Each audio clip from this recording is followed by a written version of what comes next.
Donc depuis une dizaine d'années, c'est très intéressant parce que nous avons énormément d'informations sur le psoriasis de l'enfant, parce qu'on connaît à peu près la prévalence, c'est-à-dire la fréquence du psoriasis chez l'enfant, qui actuellement en Europe occidentale est évaluée à 0,5 à 0,7% des enfants. Alors, ça ne parle pas beaucoup, mais ça veut dire à peu près qu'il y a 50 à 100 000 enfants atteints de psoriasis ou qui vont faire du psoriasis dans leur vie, donc ce n'est pas une maladie rare chez l'enfant.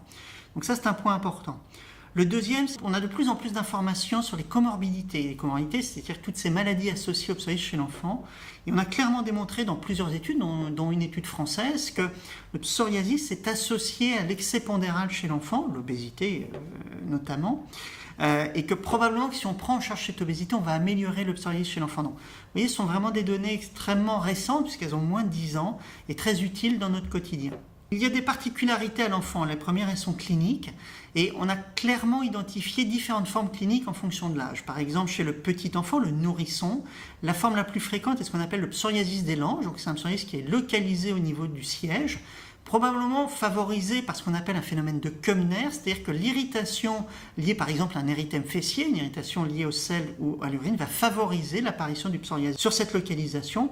Et c'est intéressant parce que bien souvent, juste en réadaptant les règles hygiéno-diététiques, on arrive à contrôler cette forme de psoriasis. Après, en grandissant, d'autres formes apparaissent, notamment chez l'enfant de 5 ans, 6 ans, 10 ans.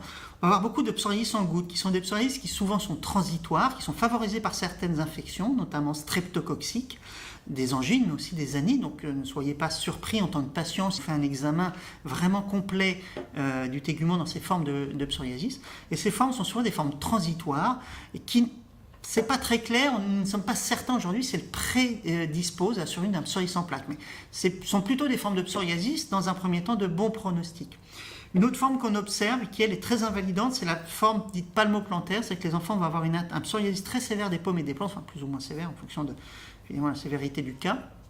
Ce sont des formes qui sont assez difficiles à traiter et pour lesquelles on monte volontiers rapidement en termes de traitement, en passant par des traitements par voie orale, voire des traitements par injection. Après, on va retrouver des formes plus classiques, comme le psoriasis en plaques, qui existe dès les premiers mois de vie, mais qui augmentent en termes de fréquence avec le temps. Donc ça sont les différentes formes cliniques du psoriasis.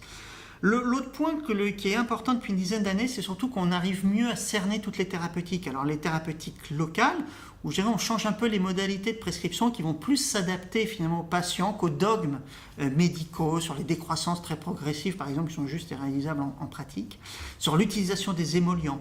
Donc les traitements locaux sont de plus en plus connus et puis surtout la pédiatrie bénéficie des avancées dans le domaine des adultes, notamment avec les associations dermocorticoïdes vitamine D qui sont extrêmement utiles chez l'enfant. Nous avons aussi des systémiques, donc les classiques qui sont la citrétine, la cyclosporine et le métaux, qu'on sait parfaitement gérer en 2018. Il faut bien comprendre que même si ce sont des immunosuppresseurs avec des toxicités qui sont bien connues, elles sont aussi parfaitement maîtrisées. Nous savons les anticiper et donc arrêter le traitement avant que ce soit irréversible. Donc il n'y a pas de problème à utiliser ces thérapeutiques sous réserve de connaître la toxicité et son maniement.